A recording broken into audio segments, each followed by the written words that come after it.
Okay, so how do I explain to my friends and family in a succinct way that I believe in religion, but that I don't think heaven is a literal place?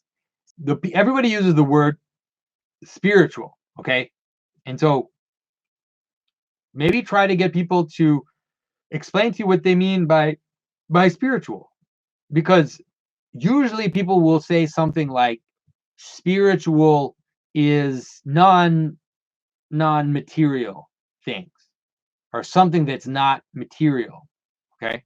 Um, and so maybe try to get them to talk a little bit about what that means, like what it is, what is spiritual.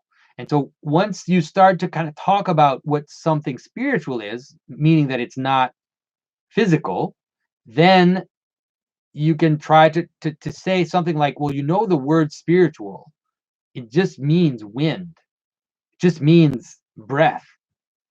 And so what you're talking about, these spiritual things, do you think that they're in your physical breath? Do you think that, like, when I blow on someone, that I am that's what it means by spiritual something?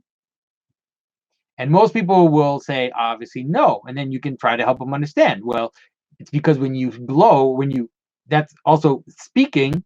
Speaking is air.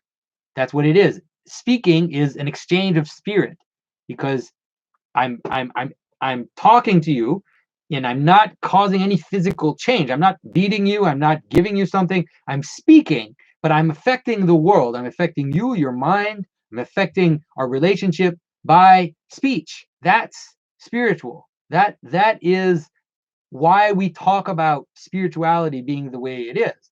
And so heaven is the same. In the same way that you don't think that spiritual just means my breath, or it just means wind blowing.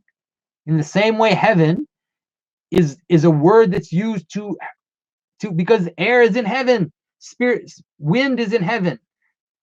Just like wind comes out of your mouth, wind is also in heaven. And so it's all these images to help you talk about things that are not material. And you can't talk about things that are not material because they're not material. You have to use analogies to talk about them. So I think that that's probably maybe the best way to help people understand at least this idea of heaven as not being a literal place, and also the idea of the necessity of analogy to speak about spiritual things. And it doesn't mean that it's arbitrary. Most people will say, oh, well, then it's arbitrary, then it just be anything. But it's not. No, it's a very specific, very structured way of speaking that is perfectly coherent, which tries to talk about things that are invisible, things that are related to meaning, to identity, to to the hidden things in the world, which makes them come together or makes them exist. And so that's what spirituality is, and that's also what heaven refers to.